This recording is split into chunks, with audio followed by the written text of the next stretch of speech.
નમસ્તે વિદ્યાર્થી મિત્રો, કેમ છો? મજામાં છો ને?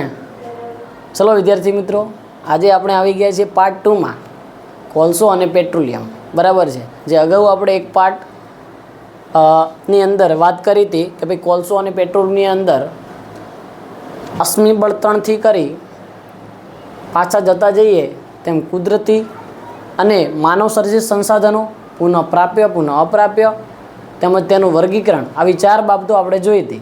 બરાબર છે. ચારે 4 બાબતો હું એવી આશા રાખું કે તમને બધાને આવડી ગઈ હશે. ચલો મિત્રો, આજના ટોપિકની અંદર, આજના સેશનની અંદર આપણે મસ્ત મજાની ચર્ચા કરવાની છે. જે ચર્ચા દ્વારા આપણને જેટલું બી ધ્યાન પડશે ત્યારે આપણે 50% ચેપ્ટર પૂરું થઈ ગયું એવું ગણાશે. બરાબર છે. તો આજે આપણે 50% ચેપ્ટર પૂરું થઈ જશે. પછી આવતા લેક્ચરમાં બીજું 50%, જેમાં પેટ્રોલિયમની કુદરતી વાયુની ચર્ચા કરવાની છે મિત્રો. તો આજે આપણે મસ્ત મજાની એક થિયરી તરફ આગળ વધી રહ્યા છીએ. પરંતુ એ થિયરી તરફ આગળ વધતા આપણે પહેલાં જે થિયરીઓ ચલાવી છે એ થિયરીની થોડીક ચર્ચા કરી લઈએ. એટલે મિત્રો ફરીથી તમને શું થઈ જાય, યાદ આવી જાય કે આવી વસ્તુ આવતી હતી. બરાબર છે. સૌપ્રથમ આપણે જ્યારે કોલસો અને પેટ્રોલની ચર્ચા કરી તો કે આપણી આસપાસની તમામ જે વસ્તુઓ હતી કે જે આપણને ક્યાંથી મળે છે, તો કે એ 2 રીતે મળતી હોય, કુદરતી અને માનવ સર્જિત દ્વારા. એક કુદરત દ્વારા ગોડ ગિફ્ટેડ હોય, આપણને ભગવાન દ્વારા પ્રાપ્ત થતી હોય, અને એક માનવો દ્વારા બનાવવામાં આવતી હોય છે મિત્રો. ચલો બીજી, તો કે બીજી કઈ રીતે બનાવવામાં આવતી હોય છે મિત્રો, તો કે ચલો આગળ આપણે કુદરતી અને માનવ સર્જિતની અંદર આ બધી જ પદાર્થો છે એ બધાનું વર્ગીકરણ કર્યું હતું. તો પછી કુદરતી સંસાધન અને માનવ સર્જિત સંસાધન એટલે શું એની આપણે વ્યાખ્યા જોઈ હતી કે ભાઈ કુદરત દ્વારા બનાવવામાં આવતા અથવા કુદરત દ્વારા ઓલરેડી બનેલા હોય અથવા કુદરતમાંથી મળતા હોય, પ્રાકૃતિક સ્ત્રોત હોય, એનો કોઈ બનાવવા પડતા હોય નહીં એવા પદાર્થો એટલે કે સંસાધનો. કુદરતી સંસાધનો. માનવ નિર્મિત સંસાધનો એટલે કે જે કુદરતી સંસાધનોનો ઉપયોગ કરીને માનવોની પ્રવૃત્તિઓ દ્વારા બનાવવામાં આવતા હોય તેવા સંસાધનો એટલે કે માનવ નિર્મિત સંસાધનો આપણે કહેતા હતા. બરાબર મિત્રો. જેમ કે કુદરતી સંસાધનોની ઉદાહરણ આપણે જોયું હતું કે ભાઈ હવા છે, બરાબર, સૂર્યપ્રકાશ છે, જંગલો છે વગેરે તમામ આપણે ઉદાહરણો જોયા હતા. એ બધા જ ઉદાહરણો કુદરતી સંસાધનમાં આવશે. જ્યારે માનવ નિર્મિત સંસાધનમાં જેમ કે કારખાનાઓ છે, ફર્નિચર છે, ઉદ્યોગો છે, બિલ્ડિંગો છે, ટેબલ છે, અન્ય કોઈ વસ્તુઓ જે માનવો દ્વારા બનાવવામાં આવતી હોય છે એ બધા જ ઉદાહરણો માનવ નિર્મિત સંસાધનો કહેતા હતા. પરંતુ તેનો ઉપયોગ કોનો કરવામાં આવે છે, તો કે તેમાં ઉપયોગ તો કુદરતી સંસાધનોનો જ કરવામાં આવે છે.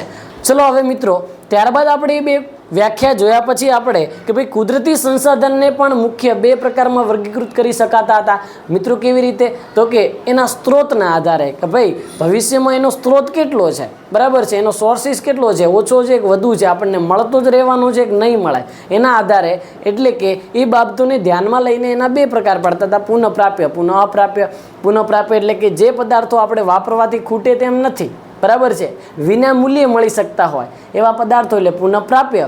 અને પુનઃ અપ્રાપ્ય એટલે કે જે પદાર્થો આપણે વાપરવાથી શું થાય છે, ખૂટી શકે છે અને વિના મૂલ્યે મળી શકતા નથી તેવા પદાર્થો એટલે કે પુનઃ અપ્રાપ્ય પદાર્થો. બરાબર છે. જેની અંદર આજે આપણે મસ્ત મજાનો જે ચેપ્ટર ચલાવીએ છીએ, જે કોલસો અને પેટ્રોલિયમ, એ કોલસાની આજે ચર્ચા કરવાની છે. અને આ કોલસો એ પુનઃ અપ્રાપ્ય છે. આને લગતી એક મસ્ત મજાની ગયા સેશનની અંદર આપણે પ્રવૃત્તિ પણ કરાવી હતી કે ભાઈ 4 જૂથ પાડ્યા હતા. જૂથની અંદર સૂત્રફેણી વહેંચી હતી, પણ સૂત્રફેણી છેલ્લે વધી હશે તો આગળ પેઢી મોકલી શકશે અથવા તે વાપરી શકશે, એનો ઉપયોગ લઈ શકશે. બાકી જો સૂત્રફેણી વધશે જ નહીં તો પછી એ પેઢી એટલે કે આપણી આગળની પેઢી, આવતી પેઢી એનો ઉપયોગ કરી શકશે નહીં મિત્રો. તો આ જૂથ દ્વારા આપણને ખબર પડી હતી કે જૂથ શું દર્શાવતું હતું કે પેઢીઓ દર્શાવતી હતી. ત્યારબાદ સૂત્રફેણી શું છે, તો કે ભાઈ વસ્તુ ખૂટી શકે છે, તેનો મતલબ એ જ આપણા માટે કોલસો અને પેટ્રોલિયમ છે કે આ એવા પદાર્થો છે કે જે પુનઃ અપ્રાપ્ય છે, બરાબર છે, જે ફરીથી મળવાના નથી. એક વખત વપરાઈ ગયા મિત્રો તો ફરીથી નહીં મળે, બરાબર છે. છેલ્લે આપણે અશ્મિ બળતણ જોયું હતું. અશ્મિ બળતણ એટલે કે શું, તો કે લાખો વર્ષો પહેલાં કેટલીક પૂર જેવી ભયાનક પરિસ્થિતિઓ સર્જાણી અને પૂર જેવી અને એસ્ટ્રોનોઇડ, બરાબર છે, એવા પદાર્થો પૃથ્વી પર પડ્યા અને બન્યું એવું કે ભાઈ ડાયનોસોર અને વનસ્પતિઓ શું થતા ગયા, જમીનની અંદર દટાતા ગયા. ધીમે ધીમે એ વિઘટન થયું. વિઘટન થઈને જે મૃત અવશેષો વધ્યા, તો કે સજીવોના મૃત અવશેષોમાંથી જે બનતા પદાર્થો છે એને આપણે અશ્મિ બળતણ આપણે કહીએ છીએ. એને આપણે અશ્મિ બળતણ કહેતા હતા. ચલો મિત્રો, આજના લેક્ચરની અંદર આપણે ચર્ચા કરવાની છે કે પ્રકરણ 3 કોલસો અને પેટ્રોલિયમની અંદર કે જે કયા કયા મુદ્દાની આજે આપણે ચર્ચા કરવાની છે જે જોઈ લઈએ. અહીંયા આપણે અશ્મિ બળતણ સુધી ચર્ચા કરી છે. કોલસાની રચના અને તેના ઉપયોગીની ચર્ચા કરવાની છે. આજે કોલસાની પેદાશો અને ઉપયોગિતાની ચર્ચા કરવાની છે. તો આજે મસ્ત મહત્વના મુદ્દાની ચર્ચા કરવાની છે, જે મોસ્ટ આઈએમપી પ્રશ્નો છે. બધા તમારે એક્ઝામની અંદર વારંવાર આમાંથી ઘણું બધું પૂછાઈ શકે છે. બરાબર છે. MCQ સ્વરૂપે 1 માર્ક્સના પ્રશ્ન, શોર્ટ ક્વેશ્ચન, ખાલી જગ્યાઓ અથવા બહુ વૈકલ્પિક પ્રશ્નો કે મોટા પ્રશ્નો, આમાંથી મોટા ભાગનું પૂછાઈ શકે છે. બરાબર. કોલસાની રચના અને ઉપયોગોમાંથી અને કોલસાની પેદાશો અને તેની ઉપયોગિતામાંથી આપણને મોટા ભાગનું પૂછાશે. એટલે તમારે મિત્રો અહીંયા ધ્યાન આપવાનું છે. આ થિયરી આજે રસપ્રદ છે. આપણે રસપ્રદ છે તો મસ્ત મજાની શીખવાની આજે મજા આવવાની છે. ચલો મિત્રો, આપણે વ્હાઇટ બોર્ડ તરફ જતા રહીએ છીએ. અહીંયા ધ્યાન રાખજો મિત્રો, પાર્ટ નંબર 2 છે. પહેલા અગાઉ આપણે પાર્ટ નંબર 1 વિડીયો મૂકી દીધો છે યુટ્યુબમાં. અહીંયા બીજો વિડીયો આવે છે આ ચેપ્ટરનો બીજો વિડીયો છે. એની અંદર શું આપણે ચલાવવાનું છે તો જુઓ મિત્રો, કોલસો અને પેટ્રોલિયમ, જેને ઇંગ્લિશમાં કોલ એન્ડ પેટ્રોલિયમ તરીકે ઓળખીએ છીએ, એટલે કે કહેવામાં આવે છે. આજે ચર્ચા શેની કરવાની છે તો કે કોલસાનું નિર્માણ શું છે, કઈ રીતનું એનું નિર્માણ થાય, કઈ રીતે એને બનાવી શકાય છે કોલસાને, એ બધી ચર્ચા આજે મસ્ત મજાની કરવાની છે. ચલો, ત્યારબાદ કોલસાની અંદર પણ એક એવી પ્રક્રિયા થાય છે, એની પ્રક્રિયા દ્વારા કોલસો બને છે. એ પ્રક્રિયા એટલે કે કાર્બોનાઇઝેશન. એ કાર્બોનાઇઝેશન પ્રક્રિયા શું છે એની ચર્ચા આજે કરવાની છે. કોલસાના ઉપયોગો અને તમામ આ ક્રિયાઓ તમને કીધી અને પેદાશો, એની આજે આપણે ચર્ચા કરવાની છે મિત્રો. તો અહીંયા મસ્ત મજાનું તમે ધ્યાન રાખજો મિત્રો. ચલો, આપણે હવે કોલસાના નિર્માણથી ચાલુ કરી દઈએ છીએ.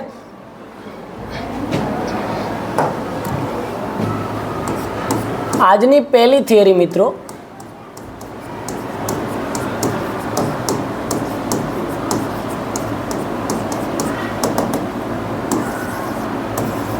કોલસાનું નિર્માણ. બરાબર છે કે ભાઈ કોલસાનું નિર્માણ કેવી રીતે થાય છે, કોલસો કેવી રીતે બનાવી શકાય છે, એની આજે વાત કરવાની છે. તો ધ્યાન રાખજો અહીંયા મિત્રો, કોલસો પહેલો તો આપણને કેવો જોવા મળે. બરાબર છે, કોલસો આપણને પહેલો તો કેવો જોવા મળે તો કે કોલસોની અંદર તેના ગુણધર્મની ચર્ચા કરીએ તો કે કેવો જોવા મળે છે તો કે તે કાળો હોય છે. કેવા રંગનો હોય છે? તે કાળો હોય છે. બરાબર છે. સખત હોય છે અને કોના જેવો દેખાય છે મિત્રો તો કે પથ્થર જેવો દેખાય છે. કોના જેવો? પથ્થર જેવો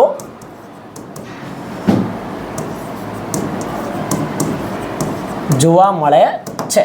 તમે કહેશો કે મિત્રો પથ્થર જેવો મજબૂત? ના, પથ્થર જેવો મજબૂત નહીં. બરાબર છે, પરંતુ તમે દૂરથી જુઓ તો આપણને કેવું લાગશે કે જાણે પથ્થર પડ્યો એવું લાગે. બરાબર છે. તો એ પથ્થર જેવો દેખાય છે, સખત હોય છે અને કાળો રંગનો હોય છે.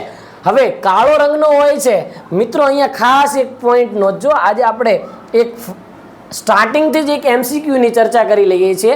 કાળા રંગનો જો હોય છે, બરાબર છે, અને એની ઉપયોગિતાની ચર્ચા ખાસ કરવાની છે.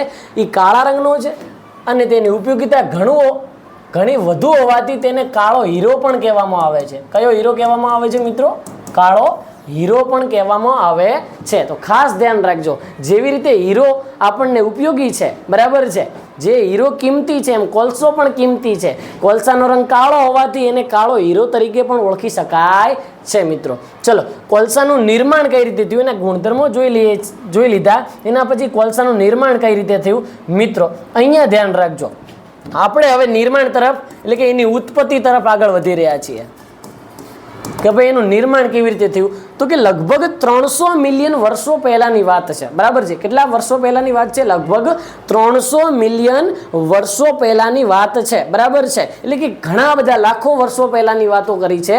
એની અંદર બન્યું એવું છે કે જ્યારે ભેજવાળા વાતાવરણની અંદર, ધ્યાન રાખજો, અહીંયા ધારો કે જમીન છે, બરાબર છે, આ જમીન છે, એ જમીનની અંદર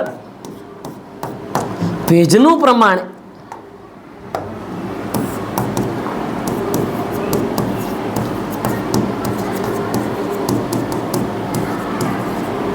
કેવું હતું મિત્રો? વધુ હતું. ભેજનું પ્રમાણ વધુ હતું. બરાબર છે. તો આવા ભેજના પ્રમાણ વધુ ધરાવતી જે જગ્યાઓ હતી, જે જમીનો હતી, એ સમયે શું થયું? વનસ્પતિઓનું નિર્માણ થયું. એટલે કે અહીંયા વનસ્પતિઓ બની. બરાબર છે.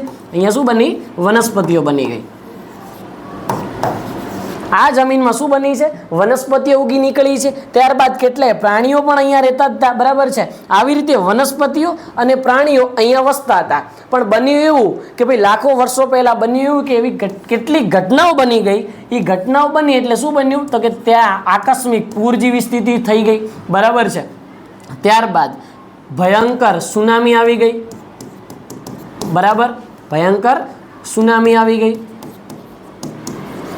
ધરતીકંપ જેવી સ્થિતિ થઈ ગઈ, અથવા તો અન્ય કોઈ એવી બાબતો થઈ, અન્ય કોઈ એવી પરિસ્થિતિઓ સર્જાણી જેનાથી બન્યું એવું કે જે વનસ્પતિઓ અહીંયા વસવાટ કરતી હતી, જે વનસ્પતિઓ અહીંયા ભેજ ધરાવતા વિસ્તારમાં રહેતી હતી, એ શું થતી ગઈ? દટાતી ગઈ, પડી ભાંગી, બરાબર. પડી અને ધીમે ધીમે શું થતી ગઈ? દટાતી ગઈ. આ જ વનસ્પતિઓ હતી એ જમીનની નીચે શું થતી ગઈ મિત્રો? દટાઈ ગઈ, બરાબર છે. હવે જમીનની નીચે દટાઈ ગઈ. એ જમીનની નીચે દટાવાથી મિત્રો બન્યું એવું કે શું થયું?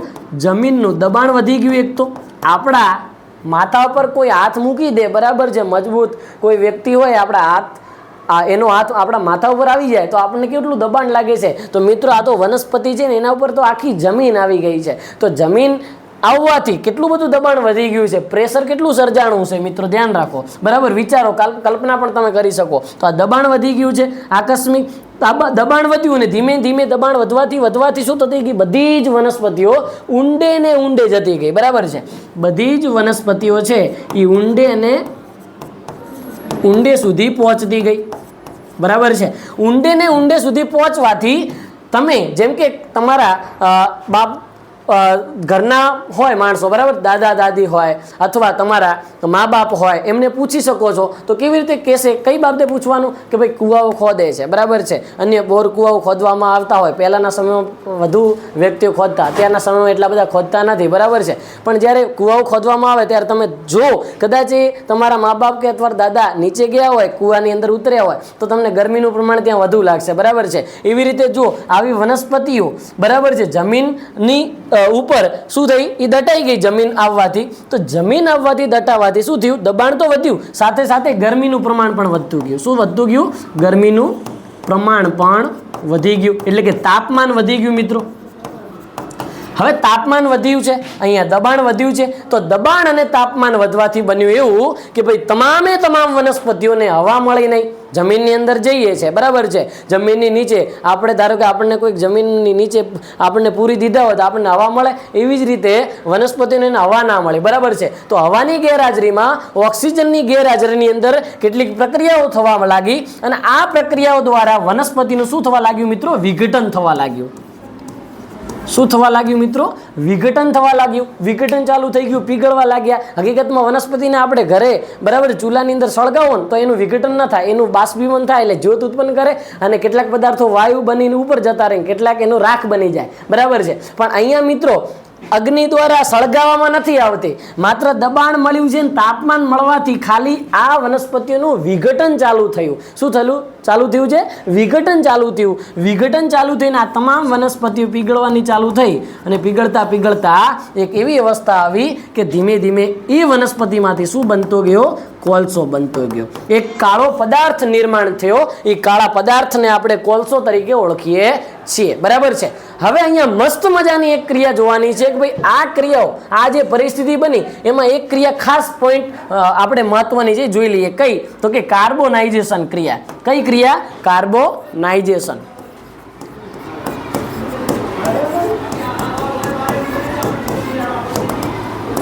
હવે મિત્રો અહીંયા ધ્યાન રાખજો, કાર્બોનાઇઝેશન પ્રક્રિયા એટલે શું છે?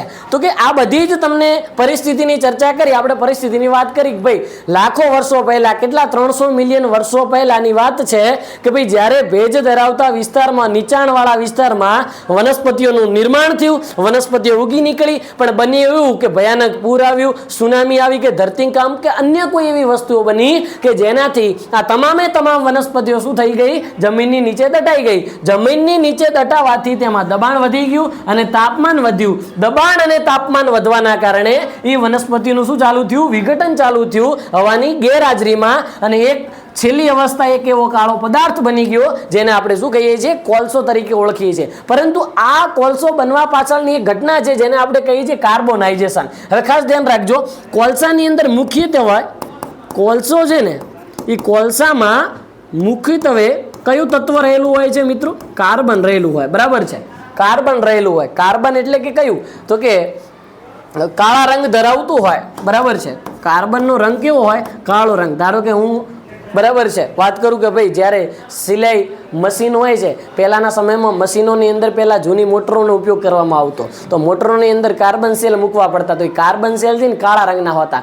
પછી એવી રીતે તમે પાવરનો યુઝ કરો છો, બરાબર છે, તો એમાં ઇલેક્ટ્રોડ તરીકે કાર્બનનો સળિયો વાપરવામાં આવતો. તો એ કાર્બનનો સળિયો પણ કેટલાક એની આસપાસના પદાર્થો છે ને, જે રાસાયણિક પદાર્થો, એ કાળો રંગ વાપરવામાં આવતો હતો. તો એ કાર્બન છે કાળા રંગ હોય છે, એટલે કે કોલસામાં મુખ્યત્વે કાર્બન તત્વ રહેલું હોય.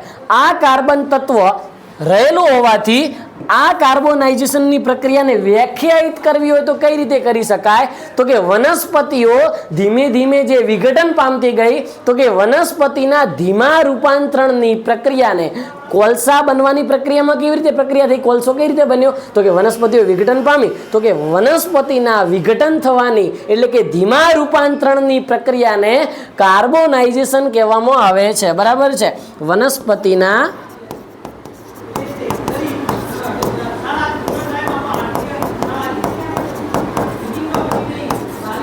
કોલસામાં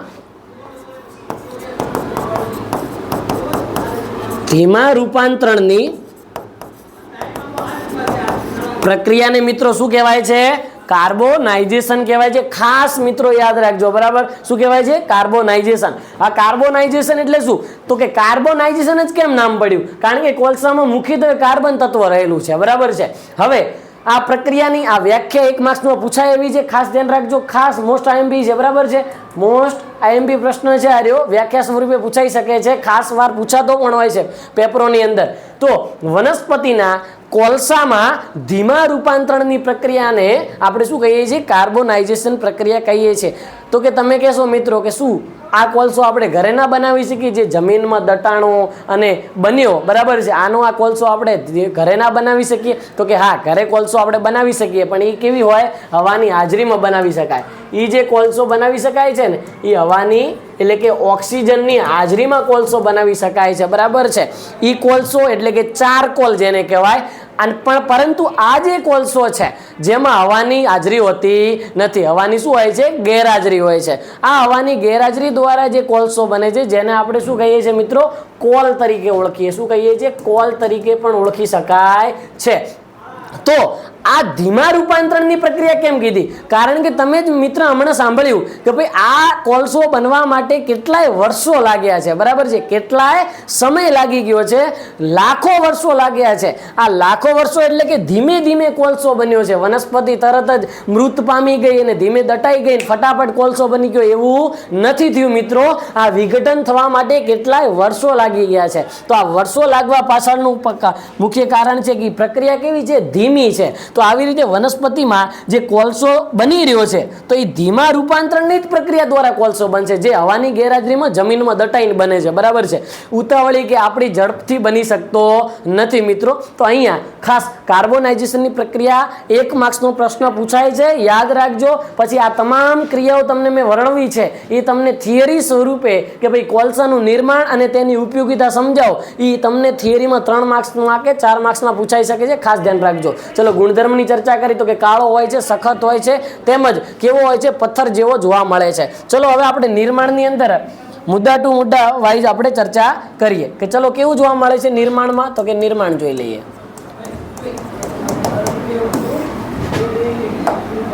કોલસાનું નિર્માણ, તો કે કોલસાનું નિર્માણ તો કે લાખો વર્ષો પહેલા બન્યું છે. કેટલા વર્ષો પહેલા? લાખો વર્ષો પહેલાની વાત કરી રહ્યા છીએ આપણે. તો કે લાખો વર્ષો પહેલા શું થયું? તો કે નીચાણવાળી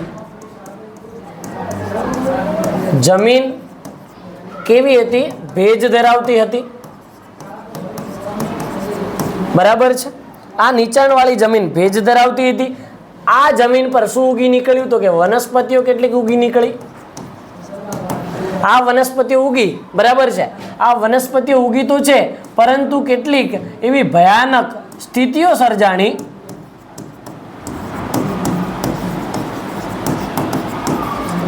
ભયાનક પરિસ્થિતિઓ બનાવવાના કારણે બન્યું એવું એટલે કે કેવી, તો કે મેં તમને હમણાં જ વાત કરી છે, પૂર છે, ધરતીકંપ છે, અન્ય કોઈ બાબતો છે, બરાબર, આવી પરિસ્થિતિઓ સર્જાવાથી તમામે તમામ વનસ્પતિઓ જમીનની નીચે શું થતી ગઈ, નીચે દટાતી ગઈ, જમીન નીચે દટાઈ ગઈ છે. હવે જમીનની નીચે દટાવાથી જમીનની અંદર શું વધ્યું, તો કે જમીનનું શું વધ્યું, દબાણ વધ્યું મિત્રો. ત્યારબાદ શું વધ્યું, તાપમાન વધી ગયું. દબાણ અને તાપમાન વધવાથી તમામે તમામ વનસ્પતિઓનું શું ચાલુ થયું, વિઘટન ચાલુ થયું. શું ચાલુ થયું મિત્રો, વિઘટન ચાલુ થયું. તો અહીંયા ધ્યાન રાખજો, વિઘટન ચાલુ થયું છે, બરાબર છે. દબાણ તાપમાન વધ્યું એટલે વિઘટન થયું, અને વિઘટન દ્વારા એક ક્રિયા આપણે જે આગળ હમણાં ચર્ચા કરી, ક્રિયા એટલે કઈ ક્રિયા, કાર્બોનાઇઝેશન. અને કાર્બોનાઇઝેશન એટલે કે જે કાર્બન તત્વ કોલસામાં વધુ રહેલું છે ને આ વનસ્પતિ ધીમે ધીમે કોલસામાં રૂપાંતરણ થતી ગઈ, જે ક્રિયાને કાર્બોનાઇઝેશન કહેતા હતા. પણ આ ક્રિયા દ્વારા અંતે આપણને પ્રાપ્ત શું થયું, તો અંતે આપણને શું પ્રાપ્ત થયું, એક કોલસો પ્રાપ્ત થયો. શું પ્રાપ્ત થયો, કોલસો, જેને આપણે કોલ તરીકે પણ ઓળખીએ છીએ મિત્રો, બરાબર છે. કોલસો એટલે કે જેને આપણે કોલ તરીકે પણ ઓળખીએ છીએ. તો ખાસ નિર્માણની અંદર ટોપિક ટુ ટોપિક આપણે જવાનું છે, જે થિયરી વાઇઝ આપણે હમણાં મુદ્દાની ચર્ચા કરી લઈએ છીએ. હાલ આપણને આટલી વસ્તુની ખબર હોવી જોઈએ કે ભાઈ કોલસો કઈ રીતે બન્યો, કોલસાનું નિર્માણ કઈ રીતે થયું. હવે ખાસ મિત્રો ધ્યાન રાખજો, કોલસો છે ને એનું નિર્માણ તો આપણે જોયું. હવે નિર્માણની અંદર આપણે બીજી આગળ ચર્ચા કરીએ કે ભાઈ કોલસો છે ને બે રીતે સળગી શકે. કોલસો છે ને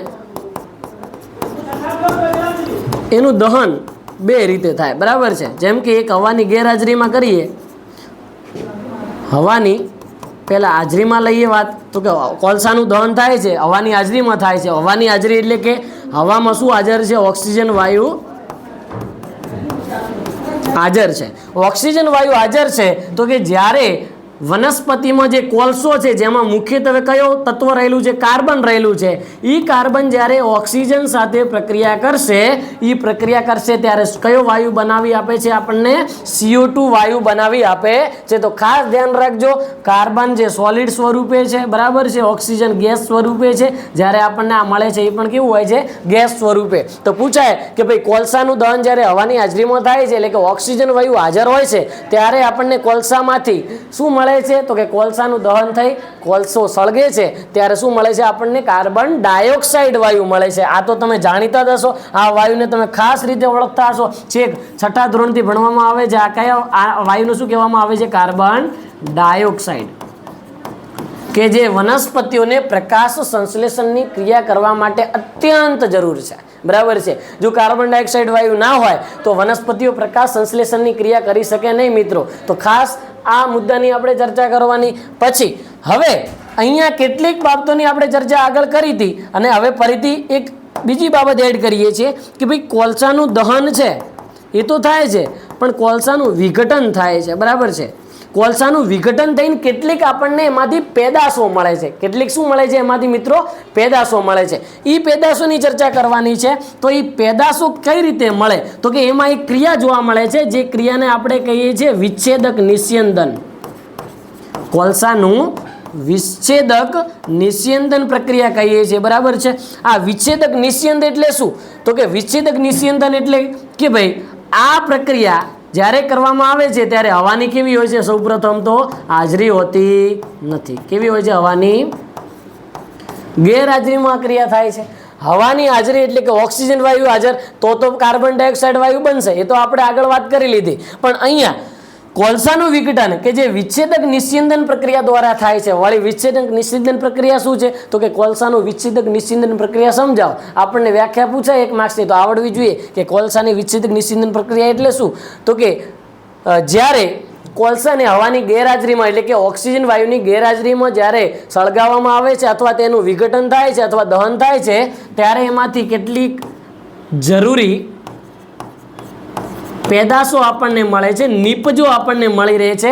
અને આ પ્રક્રિયાને આપણે શું કહીએ છીએ, વિચ્છેદક નિસ્યંદન પ્રક્રિયા કહીએ છીએ મિત્રો. ખાસ ધ્યાન રાખજો, કોલસાનું જ્યારે વિઘટન થાય છે ક્યારે થાય, તો કે હવાની ગેરહાજરીમાં. જે જમીનની નીચે વાત થતી આપણે આગળ કરી છે, તો કે હવાની ગેરહાજરીમાં જ્યારે કોલસાનું વિઘટન થાય છે, કોલસો પીગળે છે, એ ક્રિયા દ્વારા એટલે કે વિચ્છેદક નિસ્યંદન દ્વારા આપણને કેટલીક જરૂરી પેદાશો મળે છે.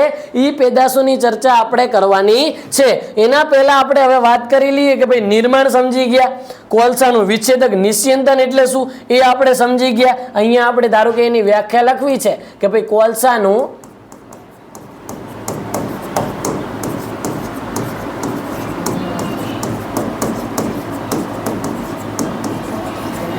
વિચ્છેદક નિસ્યંદન સમજાવો અથવા એની વ્યાખ્યા લખો. બરાબર, એવું પૂછાય તો કે કઈ રીતે લખી શકાય એની વ્યાખ્યા? મિત્રો ખાસ ધ્યાન રાખજો, જ્યારે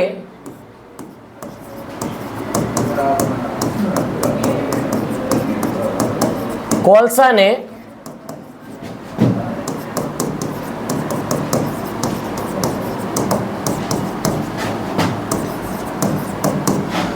હવાની ગેરહાજરીમાં એટલે કે ઓક્સિજન વિના દહન કરાવવામાં આવે છે. બરાબર છે, એટલે કે તેનું વિઘટન, ખાસ ધ્યાન રાખજો શબ્દ વાપરું છું, વિઘટન કરાવવામાં આવે છે અથવા વિઘટન થાય છે.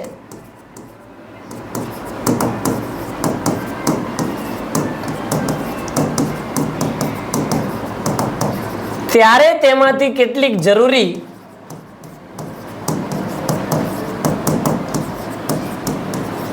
પેદાશો મળે છે.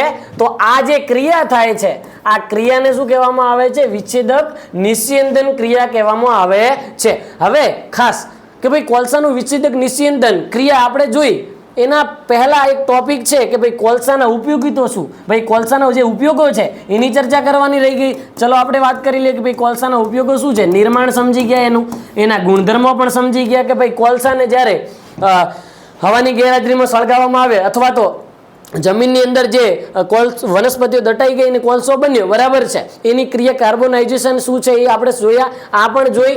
પણ આપણે ખાસ ઉપયોગો જોવાના છે કે ભાઈ ઉપયોગો શું છે. તો કે કોલસો ક્યાં ઉપયોગ થાય? તો કે કોલસાનો ઉપયોગ ખાસ જોઈ લો મિત્રો. આપણને બધાને ખબર હોય કે ભાઈ ઘરેલું ઉપયોગ, બરાબર છે, ઘરેલું ઉપયોગ ખાસા ઘણા બધા માણસો કરતા હોય છે રસોઈ બનાવવા માટે. બરાબર છે, ઘરેલું ઉપયોગમાં રસોઈ બનાવવા માટે તેનો ઉપયોગ થતો હોય.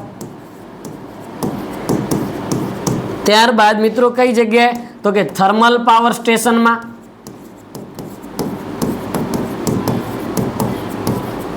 થર્મલ પાવર સ્ટેશનમાં શું મેળવવા માટે? તો કે વિદ્યુત મેળવવા માટે. બરાબર છે, વિદ્યુત મેળવવા માટે તેનો ઉપયોગ ખાસ કરીને થર્મલ પાવર સ્ટેશન ગુજરાતમાં ક્યાં આવેલું છે? ખાસ પૂછાય. આ ચોપડી 12નું છે. તો કે મુન્દ્રા ખાતે પ્રખ્યાત થર્મલ પાવર સ્ટેશન આવેલું હોય છે, રિલાયન્સ લિમિટેડ છે. બરાબર છે, તો ખાસ ધ્યાન રાખજો, ગુજરાતમાં મુન્દ્રા ખાતે આવેલું હોય છે, જે કચ્છનો વિસ્તાર છે. તો કે થર્મલ પાવર સ્ટેશન વિદ્યુત બનાવી શકે છે, પણ એ કોના દ્વારા બનાવે? તો કે કોના દ્વારા બનાવે છે? કોલસા દ્વારા બનાવે છે. તો કે અહીંયા કોલસાની ઉપયોગિતા છે કે ભાઈ ઘરેલું ઉપયોગમાં રસોઈ બનાવવા માટે થર્મલ પાવર સ્ટેશનની અંદર કેટલાક ધાતુઓ છે એના નિષ્કર્ષણમાં પણ વપરાય. બરાબર, કારખાનામાં વપરાય.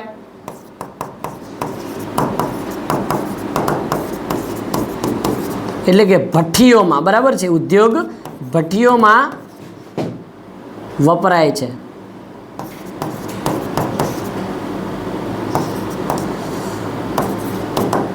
બરાબર છે.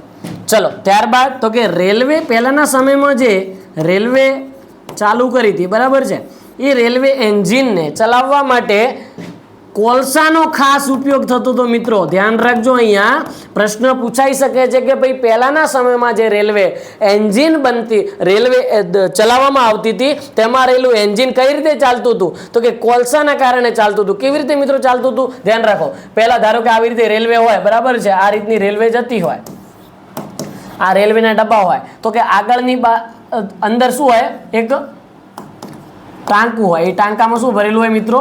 પાણી ભરેલું હોય. શું ભરેલું હોય? પાણી ભરેલું હોય. અને આ પાણીની નીચે શું હોય, નીચે ભરેલા હોય કોલસા ભરેલા હોય, પાણીની નીચે શું ભરેલા હોય, ટાંકાની નીચે કોલસા. એ કોલસાને શું કરવામાં આવે, દહન કરાવવામાં આવે. દહન કરે એટલે કોલસો સળગે, કોલસો સળગે એટલે ગરમી કોણ મેળવી લે, પાણી મેળવી લે. પાણી શું કરે તો કે પાણીનો એક ગુણધર્મ છે, એ શું કરે, એનું બાષ્પીભવન, વરાળમાં રૂપાંતરણ થાય. બાષ્પીભવન થાય એટલે કે વરાળમાં રૂપાંતરણ થાય અને આ વરાળ દ્વારા તેની અંદર રહેલા હોય પિસ્ટન, બરાબર, એન્જિનમાં શું રહેલા હોય, પિસ્ટન. એ પિસ્ટનને દબાણ આપે આ વરાળ અને પિસ્ટન શું કરશે, હલનચલન કરે. હલનચલન દ્વારા એન્જિન ચાલે. એટલે કે આ રેલવે એન્જિન ચલાવવા માટે આવી રીતે પહેલાના સમયમાં કોલસાનો ઉપયોગ થતો હતો મિત્રો. તો ખાસ ધ્યાન રાખજો, પૂછાઈ શકે એવો પ્રશ્ન છે કે ઉપયોગિતામાં રેલવે એન્જિન ચલાવવા માટે સૌપ્રથમ પહેલાના સમયમાં શેનો ઉપયોગ થતો હતો, તો કે કોલસાનો ઉપયોગ થતો હતો. તો કે ઘરેલું ઉપયોગમાં રસોઈ બનાવવા માટે થાય છે. ત્યારબાદ થર્મલ પાવર સ્ટેશનમાં વિદ્યુત ઉત્પન્ન કરાવવા માટે, ગુજરાતમાં ખાસ મુન્દ્રા ખાતે આવેલું છે સ્ટેશન જ્યાં વિદ્યુત ઉત્પન્ન થાય છે. ધાતુઓના નિષ્કર્ષણમાં વપરાય છે, જેમ કે કઈ ધાતુ, તો કે ઉદ્યોગ ભઠ્ઠીઓમાં ધાતુઓ જે બનાવવામાં આવે છે કાચી ધાતુમાંથી શુદ્ધ ધાતુ, એમાં ધાતુઓ ઉદ્યોગોની ભઠ્ઠીઓમાં પણ તે વપરાય છે. અને ખાસ રેલવે એન્જિનમાં કોલસાનો ઉપયોગ થતો હતો પહેલાના સમયમાં, બરાબર. તો અહીંયા ખાસ કોલસાનું વિશેષણ નિષેધન ભણ્યા પછી આપણે ઉપયોગો જોયા છે. તો અહીંયા કોલસાનું નિર્માણ ક્લિયર સમજી ગયા, કોલસાનો ગુણધર્મો કમ્પ્લીટ આપણને આવડવા જોઈએ અને કોલસાની ઉપયોગિતા પણ આપણને ખાસ આવડવી જોઈએ. આ 3 માર્ક્સથી 4 માર્ક્સનો પ્રશ્ન સંપૂર્ણ પૂછાઈ શકે છે, અથવા તો આમાંથી ખાલી 2 માર્ક્સના ઉપયોગો પૂછાઈ શકે, 2 માર્ક્સનું નિર્માણ પૂછાઈ શકે, 1 માર્ક્સની કાર્બોનાઇઝેશન અથવા તો વિચ્છેદક નિસ્યંદન પ્રક્રિયા પણ પૂછાઈ શકે છે. તો ખાસ પોઈન્ટ નોંધતા રહેજો. શું તમને કહું છું એ પ્રમાણે તમારે ચોપડો લઈને ઘરે બેસવાનું અને પોઈન્ટને નોંધતા રહેવાનું છે, તો સરળતાથી તમને ખ્યાલ આવી જાય મિત્રો. હવે આપણે આગળની થિયરી તરફ જઈએ. આગળની થિયરી કઈ છે, તો કે ભાઈ આપણે વાત કરી કે ભાઈ કોલસાને જ્યારે